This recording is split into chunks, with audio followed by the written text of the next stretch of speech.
Snake Friendship. Once upon a time, a man and a snake became friends in a magical land. This friendship lasted for a long time.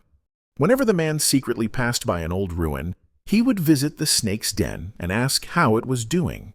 The snake was also happy with this friendship and felt peaceful having a friend among humans. One peaceful and sunny day, the man went to see the snake as usual. After greeting each other, the snake said, "Wait, I have something for you." Then it took a gold coin from its den and gave it to the man. Surprised, the man asked, "What is this coin for?" The snake smiled and replied, "You have always been a kind and loyal friend. From now on, I will give you a coin whenever I can. Just keep this a secret." The man was pleased and excited. He took the coin and happily said goodbye to the snake. From that day on, he received a coin every time he visited the snake.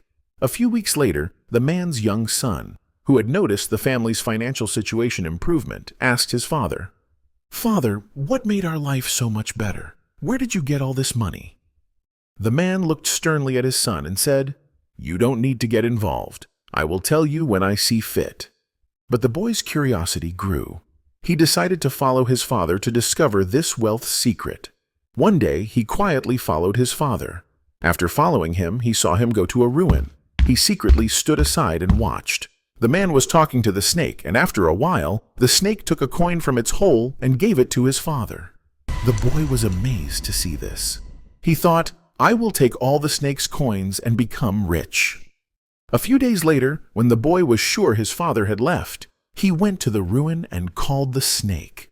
The snake stuck its head out of the hole and asked in surprise, "Who are you?" The boy smiled and said, "I am your friend's son. Come closer. I want to see you better." Unaware of the boy's intention, the snake came out of its den a little more. Suddenly, the boy quickly grabbed the snake by the waist and shouted, "Tell me where your coins are. If you don't tell me, I will smash your head against the rock." The snake, terrified for its life, attacked and crawled back into the hole. The boy fell to the ground and died because no one came to help him. When the father returned home, his son was nowhere to be found. He became worried and asked everyone about him. Finally, someone told him, "A young man died in the ruin." The man went to the ruin in horror. Sad and confused, he muttered, "The snake bit him. But why?" A few days later, the man returned to the ruin and called the snake. The snake came out of the den in fear. The man said in a choked voice, "Why did you kill my son?" The snake shook its head and replied, "Didn't I tell you that no one should know about this?" The man said sadly, "I didn't tell him anything. Maybe he followed me one day when I wasn't paying attention and found this place. But why did you kill him?"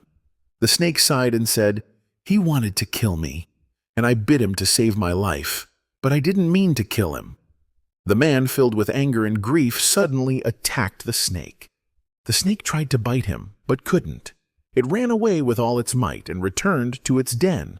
But the man grabbed its tail and pulled until the snake's tail was separated from its body.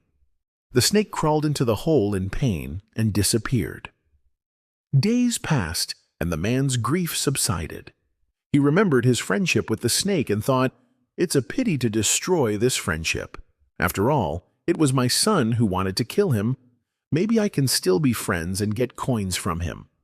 He went to the ruin and called the snake softly and kindly. "Dear snake, come out. Let's be friends like before. What's done is done." The snake stuck its head out of the hole and said bitterly, "No, it's no use anymore." The man asked in despair, "Why?" The snake sighed and said, "Because this friendship no longer exists between us. You will never forget your son's death, and I will never forget the pain you caused me. Now that you remember your son and I remember my tale, there is no place left for this friendship." Then he told the man, "As long as I remember my tale and you remember your son, our friendship is over." In friendship, sometimes harsh behaviors and grudges leave wounds that never heal. In such situations, even if a person regrets, there may be no chance to make amends. In these situations, the proverb says, "As long as I remember my tale, and you remember your son, Our friendship is over.